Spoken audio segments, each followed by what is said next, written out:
Bonjour, je m'appelle Liana Hjelmstam et je travaille à Sandra University à Jönköping. Et cette année, j'ai eu une assistante en français. Ça, c'est quelque chose de nouveau pour moi, mais j'ai beaucoup apprécié la possibilité d'avoir quelqu'un dans ma salle de classe. Salut, moi c'est Anaïs et j'ai été assistante de français en Suède. Au début, les élèves étaient un peu inquiets de parler le français avec Anaïs, mais après quelques temps, ils se sont habitués.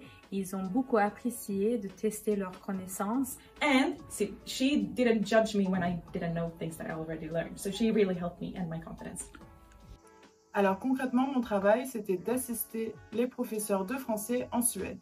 Ça se faisait de nombreuses manières différentes. Par exemple, on pouvait diviser la classe en deux pour que je me retrouve avec une douzaine d'élèves pour pouvoir faire une activité, un jeu, une chanson, une recette, etc. Ou bien je pouvais assister à un cours pour pouvoir aider les élèves avec leurs exercices, la correction de contrôle par exemple. C'est parfait d'être deux dans la salle de classe pour aider les élèves, mais aussi pour apprendre de nouvelles choses de la France et des Français qu'on ne trouve pas dans les manuels.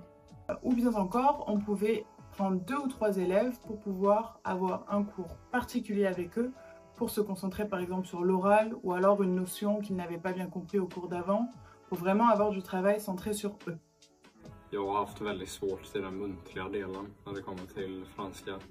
Men jag har fått sitta och prata med henne under lektionerna och på det sättet så har jag blivit betydligt mycket bättre på det. Pour moi, c'était une expérience incroyable que je recommande parce que la Suède, il n'y a pas de pays comme ça. Et si vous hésitez à sauter le pas, surtout n'hésitez plus. Alors, je vous recommande vraiment de demander une assistante. Ça vaut la peine.